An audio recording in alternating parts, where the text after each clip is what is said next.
What's going on, everyone, and welcome in to this edition of Cards Hub 365, powered by Gray Bar, your distributor for electrical and datacom needs, and all content on Sports Hub STL is presented by DraftKings. The crown is yours. Brenden, Schaeffer, Grant Salsman with you on this Thursday afternoon, a Cardinals off day, as they wrapped up the series in Baltimore, taking the day to get down to Texas, where they'll be taking on the Rangers over the weekend. But Grant, as we sit here on an off day for the Cardinals, another series win in the books this week against the Orioles. I mean, impressive the way that they've been able to not only come from behind in this series, winning games 2 and 3 to secure the series win, but they come from behind individually in games. That has been something that has been a pretty remarkable trend for the Cardinals of late.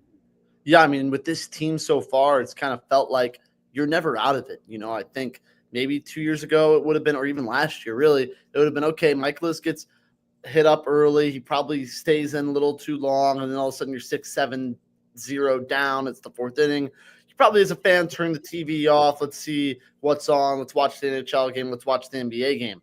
Not with this team, though. They're always in the game. Obviously, we've seen some games that they can't come back from, but 4-0 down in the fourth, I think it was, you still have a lot of confidence that this team can manufacture 5-6 runs and find a way to win a game off a bullpen. I think the big thing has been they've been able to do just enough against starters when they go down, maybe get one or two, that then against the bullpens, they've been really good. They have been hitting late in games very well. They've won a lot of games late. So it feels like with the Cardinals, once they get that starter out, that's when they really start to go.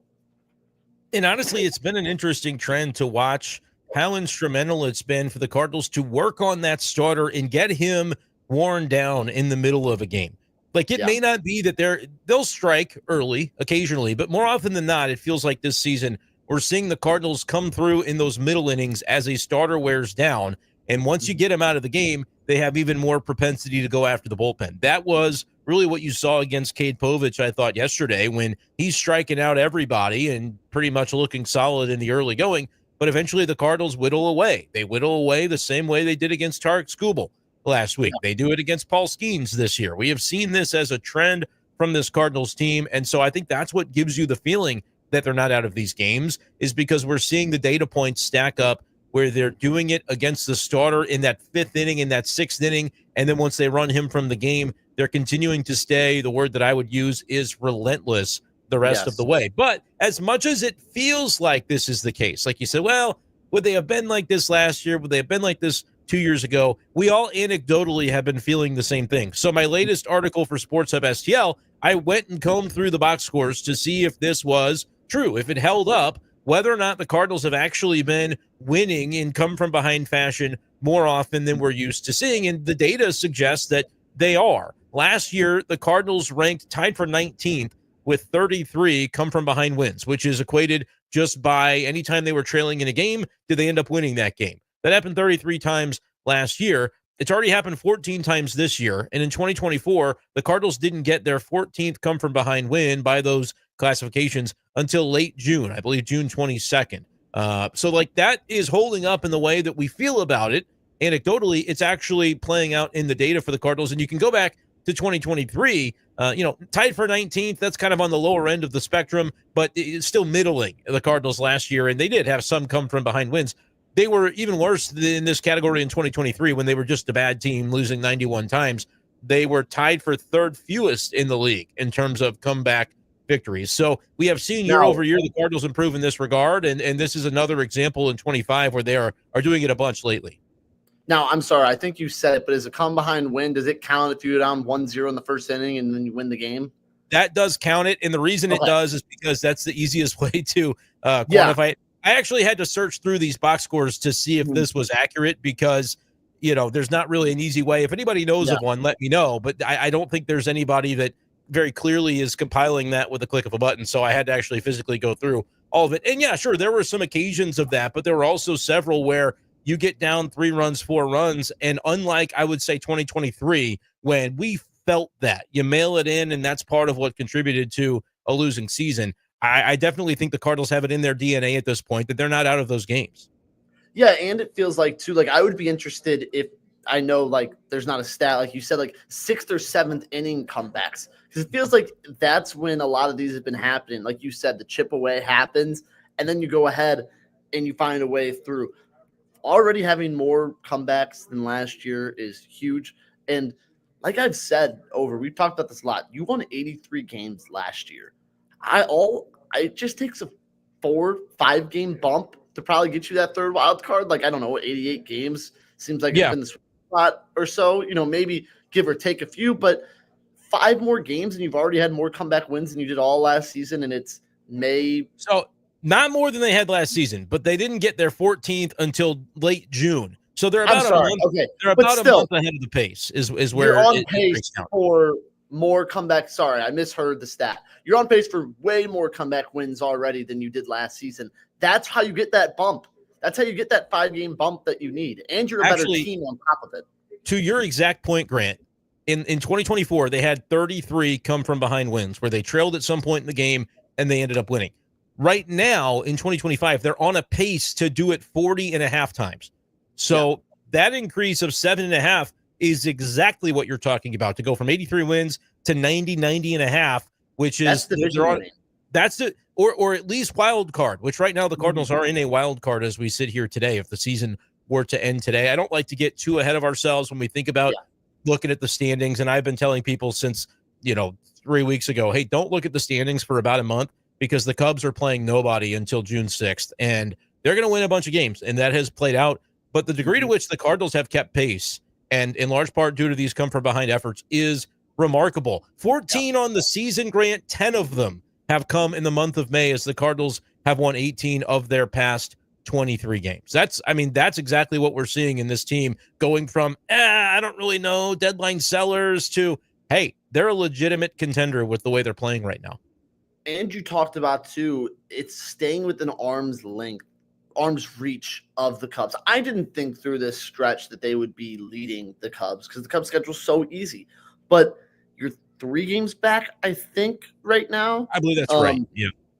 Honestly, if it's June 6th, that's when the Cubs start they play a team above 500 again. They play teams again. I mean, it's not much. They do play the Tigers that series, which is a tougher team, but that's the first one in about 3.5 weeks that they will have seen.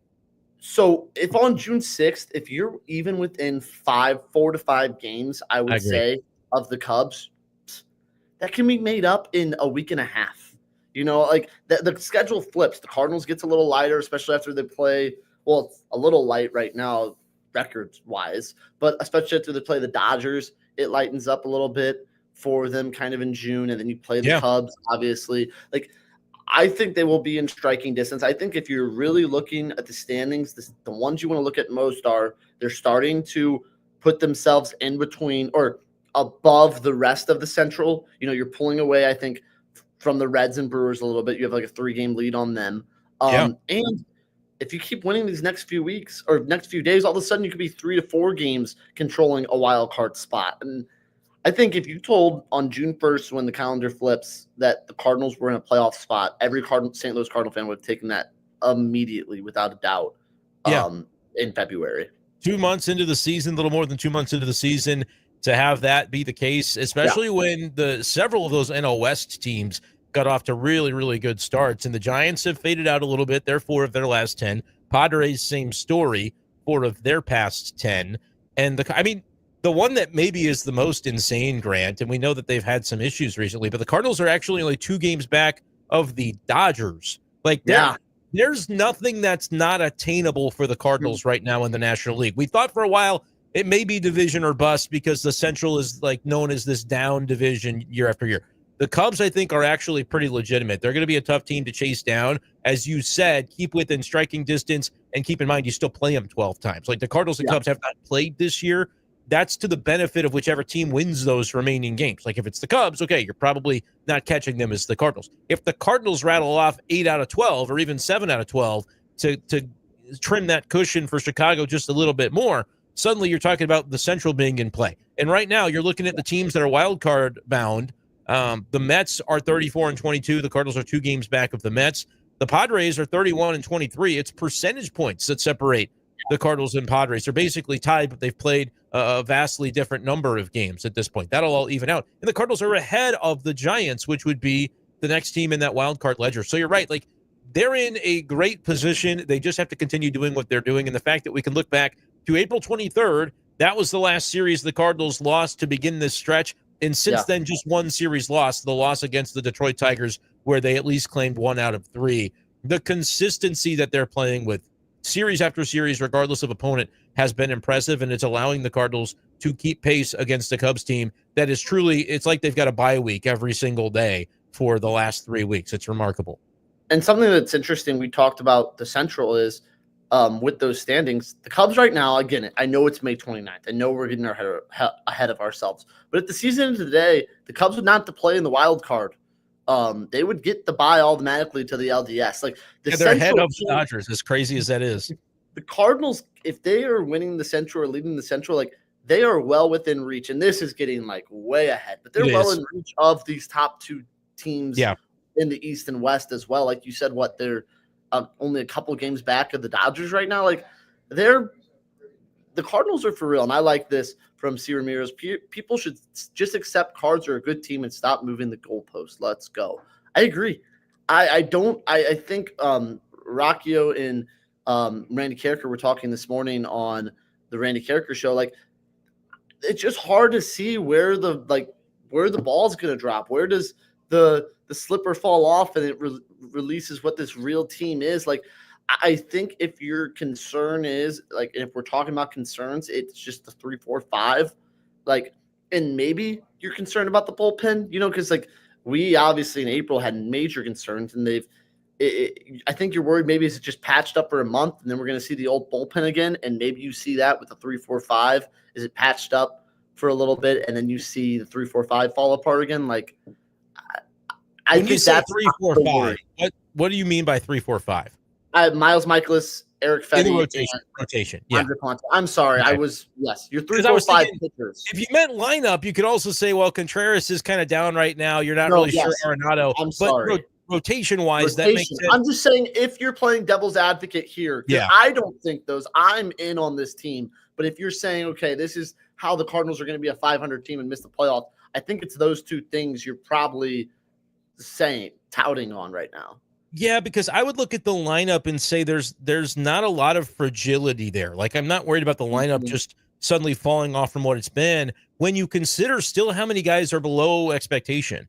Like, Contreras has a sub 700 OPS. Arenado's right around 700. I'm not guaranteeing those guys will be better, but you don't necessarily envision them being a lot lower at season end than what they are right now. I would say the same for a lot of guys that are kind of on that trend. The one guy, Victor Scott II, he's right around 694 for OPS. That might be about his level for this year.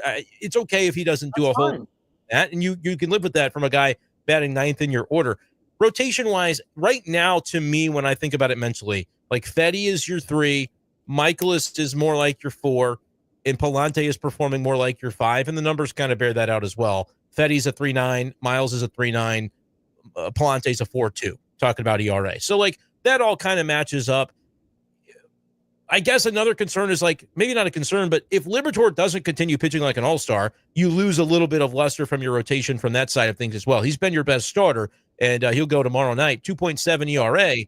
He's been unbelievable. If he comes back down to earth at all, Sonny Gray is kind of at a 4 ERA too. The rotation just ends up kind of being middle of the road at best, but that's also something you can live with, because I think the way this was designed, if it was going to go well, it was going to go well with the Cardinals offense going from 22nd in runs scored to hopefully a top 10 offense. And I think we're seeing that type of progression. The bullpen's a little bit TBD, but I mean, goodness, yesterday was an example where they needed 5 innings out of that bullpen. Coming into an off day, Ollie Marmol was comfortable to do it, and they didn't give up any runs across 5 innings of that bullpen. So you are seeing a bullpen that I think has definitely found its level and still may not be at its peak. Always injuries could come in to kind of tank things, but there is an aspect of this that you do feel pretty good about, because other guys like Ryan Fernandez could come back and contribute at some point. Guys from down below could actually prove themselves, and we haven't seen a version of Chris Roycroft that I think the Cardinals have thought is in there. Maybe they aren't as confident in that anymore, but there's still ways for the Cardinals to, I think, find more gas in the tank than what they've had. Really, the only concern, Grant, would just be the calendar. Once we get to Flag Day, then we can officially declare the team as good. That's, of course, Mike Claiborne's word. But that's really all it is like we just haven't seen enough of it. It's been 2 months. Can they do it over 3 months, 4 months, and beyond? I think that's really the main question. But the style of play is indicative of, I think they can. I think they're going to be able to hold up. Another aspect that I think gives you confidence, you look at the NL Central standings and the expanded standings. The Cardinals are 16-12 against teams with better than a 500 record.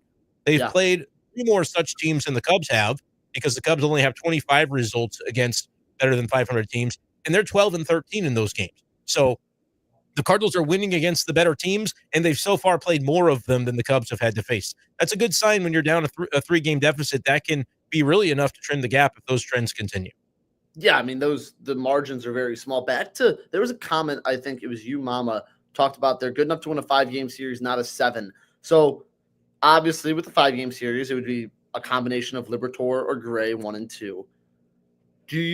And let's just say for 5-game series, they don't have a third starter, they're confident it's like an opener game, a bullpen game, then you go 4-5, Liberatore, Gray. But for a 7-game series, who is your game 3 starter? If in the world they're there, I would say Eric Fetty. I think he has shown enough that he can be the guy that on a night I'm most confident with him to go 6 innings, 1 run, no runs. I'm most confident in Eric Fetty doing that compared to Palante and Michaelis. And really, I might throw Steven Matz up there as well, of someone I would feel good about to give him 4 or 5 innings, Yep. That could be, and look, that might be a big ask if he doesn't have, if by then he's not been stretched out at all to be able to do that. But again, you try to play the schedule to your advantage and start Liberatore and Sonny as many times as you can. But in a 7-game series, I think a name that I'm not going to rule out because I'm convinced he'll make a dozen starts is Michael McGreevy. Like, I still think he's going to be getting a chance. You may see it actually after this coming Monday. The Cardinals are off today, and then they're off again on Monday. But then they have the month of June, where from like the 2nd onward, they've only got 1 off day before early July. So that's almost a month with just 1 day off. They could go back to a modified 6-man rotation where Matz comes back in. But I think Matz has become too valuable in the bullpen in the role that he's in. And McGreevy shoved last night, 6 innings, 1 run, 9 strikeouts in Memphis. I would not be surprised to see McGreevy up with the team at some point in the month of June for maybe a couple of starts. And again, the odds that a team has their rotation stay healthy the entire year, like, it's really only going to take one singular mishap, a quick little IL stint, and suddenly, bang, that's 3 starts for Michael McGreevy. And it could be a case where, if he really shines in those 3 starts, you get closer to the trade deadline when this hypothetical scenario unfolds, you maybe don't end up going back. So I'm not counting him out yet. I'm also not counting him as he's going to come up and have a 1 ERA. Like, I think if the Cardinals thought what he did last year and what we saw from him in the 1 outing in St. Louis so far was sticky and was going to be something he could easily replicate, I don't necessarily think we would see Michael McGreevy in AAA right now. But there is reason to believe in that upside and be excited about it. I just think you have to take it with a little bit of a grain of salt until he gets more of an opportunity. And that opportunity very well may come this next month. Yeah, Jared Brooks commented, this rotation has been remarkably healthy this season. When the injuries occur, how effective can the replacements be? I think it depends who is getting hurt. I don't think the Cardinals right now can effectively replace Matthew Liberatore or Sonny Gray. I know Gray's ERA isn't quite what you want it to be at, but he's there. He's the guy. He's overall the best pitcher in the organization. I know Liberatore's been great. I think that with a combination of either McGreevy or Matz, you can definitely replace Palante, Michaelis, and maybe Fetty if one of those 3 go down. But, okay, let's say one of those 3 go down. Not wishing injury on anyone. Is it McGreevy that's called up and you leave Matz in his spot now? Or do you put Matz in the rotation, maybe put McGreevy in Matz's spot? No. You would think that McGreevy would at least get the call up if one of those guys goes down. It will be McGreevy. I'm pretty confident in that. Yes. I think that the role that Matz has carved out in the bullpen is valuable. McGreevy is knocking on the door. It's not to say that if they had 2 injuries happen at some point that Matz wouldn't be a guy that they would shift back to a starting role because he looked good in it. Like, right now, I'm not leaving.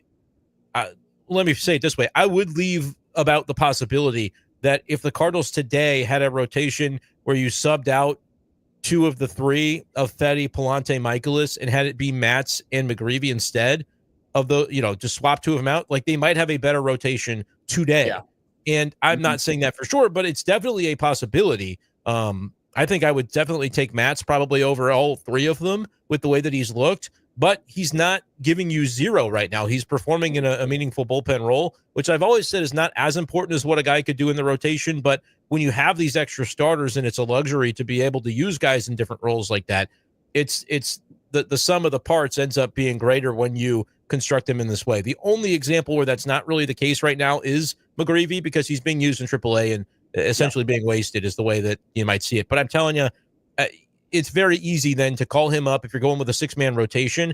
McGreevy is the one. It's not going to be like shifting Matz, because then you're trying to shift Matz back into another role, which he's proven he could do, but you're also trying to shift McGreevy into another role, which like he could do it as well, I'm sure, but it's a lot easier, especially with a young player, to give him a stable opportunity when it comes. So I think they'll have a 6-man rotation at points in the month of June. And if there were an injury, I think the 5th guy that comes up is McGreevy, with Matt staying in the spot that he's in. We'll get to a few more of your comments here in just a moment. Want to take a minute to remind you that all the content on Sports Hub STL is brought to you by DraftKings. The crown is yours. And right now is a great time to jump in with DraftKings Pick 6 because, well, we've still got some basketball going. We've still got the NHL playoffs going on, but baseball obviously is happening all summer long. So there's no better time to download the DraftKings Pick 6 app right now and use code STL Sports. That's code STL Sports for new customers. You play $5 and you get $50 in Pick 6 credits just like that deposited into your account. Couldn't be any simpler than that. Whether you win or lose on that $5 play, $50 in Pick 6 credits for new customers when they use the STL Sports code at DraftKings Pick 6. Better payouts, bigger wins, only with Pick 6 from DraftKings. The crown is yours. Gambling problem? Call 1-800-GAMBLER. Help is available for problem gambling. Call 888-789-7777 or visit ccpg.org in Connecticut. Must be 18 and over. Age and eligibility restrictions vary by jurisdiction. Pick 6 not available everywhere, including New York and Ontario. Void where prohibited. One per new customer. Bonus awarded as non-withdrawable Pick 6 credits that expire in 14 days. Limited time offer. See terms at pick6.draftkings.com/promos. Jay Renegade coming in with a comment on, I would say leave Matz in the bullpen. And look, there was a point in time where I was kind of down on the fact that Matz wasn't getting an opportunity to start because I felt like he deserved it. And every time that they used him in a starter role, he performed. But when, and usually, again, I am a person who insists a great starter is always going to be better for your team, more valuable than a great reliever. However, when they've got capable replacement value starters right now at 3 through 5 in their rotation, and they don't have necessarily the confidence in all the lefties that have been out there. I think JoJo and John King are right now performing better from the left side. But Grant, the luxury that Oliver Marmol has to have a lefty like Matz who can come in for short stints, but he could also give you multiple innings in a situation where the opposing lineup dictates it. That is a real value for an MLB manager. And Steven Matz has answered the bell in each and every way, whether it's been short stints, long stints, starting stints, finishing games. It hasn't really made a difference. A 1.91 ERA. He has been extremely impressive. And so I'm right now with Jay Renegade. You leave Matz in the bullpen. If you didn't have a McGreevy waiting in the wings, maybe it's a different conversation, but you do. And that's somebody that is deserving of an opportunity as well. Yeah, I agree. I think really the only poor outing that I can think of for Matz recently is against the Diamondbacks when the Cardinals obviously came back and won that game in the 8th. I don't think any of the runs scored were attributed to Matz, though. He came into a jam and he didn't get out of it. But that he is did a situation. Have one earned run in that spot, I believe. He did have one. I think it was one. But I was going to say I know he didn't get out of the trouble there, but I actually really like him. I like him more in those short spots, maybe pitching a clean 8th or coming in and getting out of a jam than I do in the long relief. He's been wonderful in long relief, but I think he's very good enough and has done a great job when it is coming in the 7th and pitch a clean inning to set up our 8th and 9th in Helsley or coming and get out of a jam. I like him the most in that situation.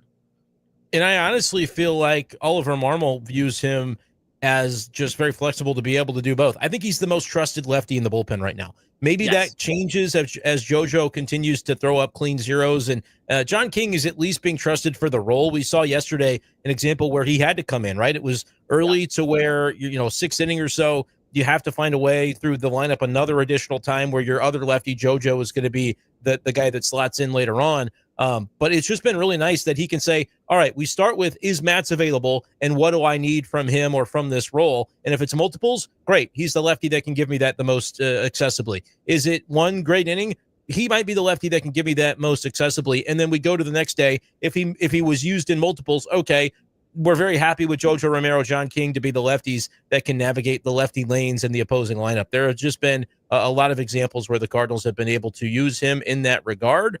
And so you feel pretty good about that. Joseph says if Matt stays healthy, continues to shove, and we make the playoffs, I feel he's earned his contract. Yeah, that's interesting. Like the first 3 years of the Matt's contract, didn't earn it, right? He didn't end up pitching as much as you wanted to see, didn't end up pitching as effectively as you wanted to see in the first 3 years of that 4-year deal. But man, if he makes up for it in the final year of the deal, and by the way, they'll use him the same way in the playoffs, except for even more aggressively. He'll be like that Andrew Miller run that he had across a couple of those playoffs where, he's the guy that's going to be coming in, mowing down lefties especially, but really they'll take him for multiple, where it's like a lot of time you think long reliever is more like mop-up duty. That's not what the Andrew Miller role was, and that's not what Steven Matz is. It's not mop-up duty. It's just bridge. I mean, if you get a starter through 6 and you can have a guy go the 7th and the 8th because the lineup that you're facing makes sense to do it against, Oliver Marmol doesn't care. He'll do that in a heartbeat with Steven Matz. He's earned that level of trust. Yeah, I think someone you said too, you're talking about John King. Interesting. I like him a lot in his role. It seems like, maybe 6th, 7th guy that comes out if you're down a run or two, but keeps you in that contention. That's what he's done. It hasn't been super high leverage, but I think the Cardinals it's been really interesting. It feels like they've found a really good job of finding their roles for their guys. I think when the bullpen was struggling in April, we were talking like there's no specific cutout role for their guys. And obviously with bullpens, it will change depending on who's available. But when everyone's available, it seems like we now have a pretty good understanding of who fits in what situation finally. I think that's a fair way to classify it. And I was doing some research while you were talking there.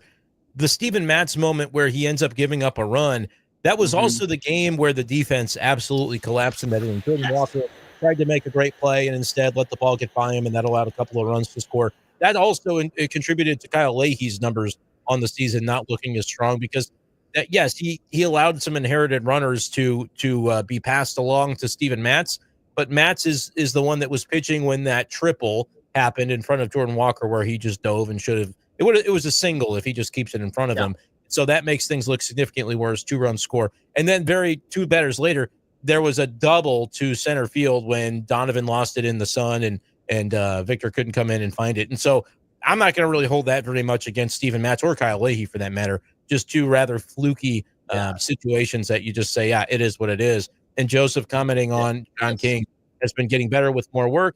Yeah, there have been times where it's been hard to necessarily find that consistent lane for him. If he's your 3rd lefty in the bullpen, you don't want to waste the lefties because you only have so many of them.